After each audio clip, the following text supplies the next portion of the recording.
বেশ কয়েকদিন ধরে আমরা প্রত্যেকেই দেখতে পাচ্ছি যে আমাদের চারপাশে দমদম স্টেশন, গোবরডাঙ্গা স্টেশন বা বিভিন্ন যে রেলওয়ে স্টেশনগুলো রয়েছে সেই স্টেশনগুলোতে সাধারণত হকার উচ্ছেদ হচ্ছে।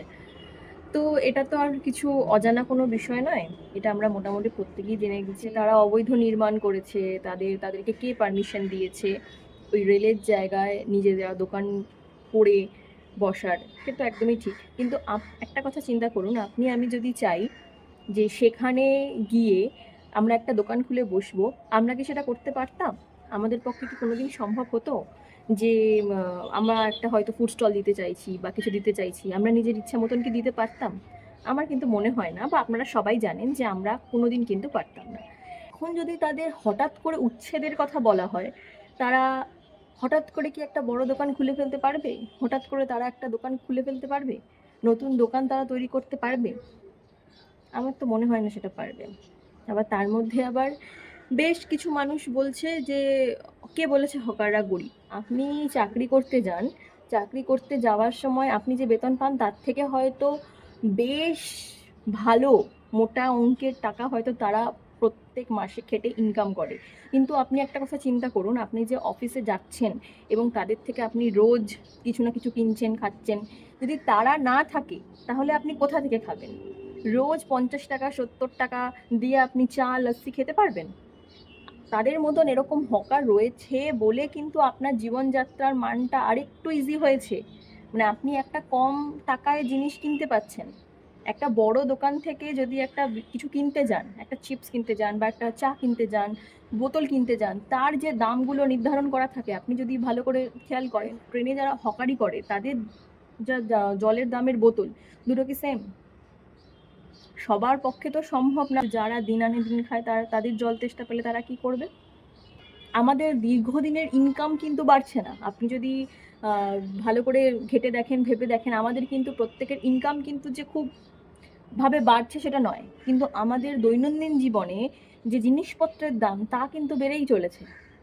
এবার তার মধ্যে যারা নিত্যদিন ধরে ট্রেনে যাতায়াত করেন, তাদের যে এই জল, চা, ছোলা, ঘুগনি, একটু সামান্য কিছু খিদে পেলে যে একটা কিছু খাওয়া, সেইগুলো যদি প্রত্যেক দিনের বেড়ে যায়, তাহলে বুঝতে পারছেন আমাদের দৈনন্দিন জীবনের খরচাটা কতটা পরিমাণ বাড়বে? আপনি রোজ দিন পারবেন যে 50 টাকা দিয়ে একটা ঘুগনি কিনে খাওয়ার? রোজ দিন পারবেন 50 টাকা দিয়ে আপনি ছোলা কিনে খাওয়ার?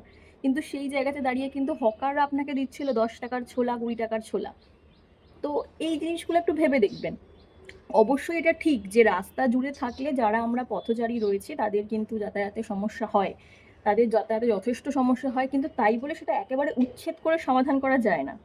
তাদেরকে একটা জায়গা দিয়ে বা তাদেরকে একটা সঠিক পুনর্বাসন দিয়ে বা সামান্য কিছু জায়গা তাদের জন্য ছেড়ে দিয়ে তারপরে কিন্তু তারপর তার উচ্ছেদ করা হোক।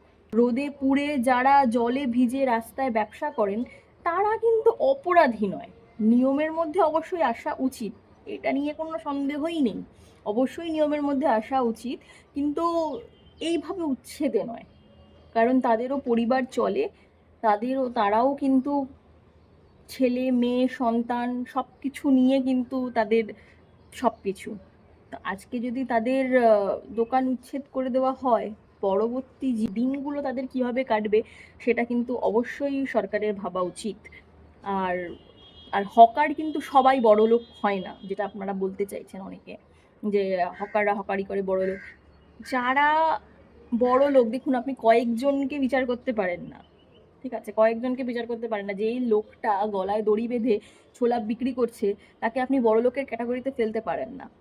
হকার উচ্ছেদ মানে কিন্তু প্লাস্টিক বা বাঁশ ভেঙে দেওয়া নয় কয়েকটা, একটা গোটা পরিবারের মুখের গ্রাস কেড়ে নেওয়া। জনগণের কথা প্লাস হকারদের কথা, দুজনের কথাই চিন্তা করে আপনারা একটা সঠিক নীতির মাধ্যমে এই পুনর্বাসন তাদেরকে দেওয়া উচিত, বা তারা কি করবে সেটার একটা সঠিক পর্যালোচনা করে আপনাদের জানানো উচিত। তাতে কেবলমাত্র হকাররা নয়, আমাদের যারা সাধারণ জনগণ রয়েছে এবং যাদের পক্ষে হয়তো সঠিক মানে প্রচুর প্রচুর দামে জল কিনে খাওয়া বা 50-60 টাকা দামে জলের বোতল, চিকেন, এই সমস্ত খাওয়া সম্ভব না, যাতে করে তাদেরও সাহায্য হয়।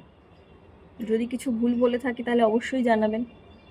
কমেন্ট বক্স খোলা রয়েছে আপনাদের জন্য, আপনারা অবশ্যই কমেন্ট করে জানাতে পারেন।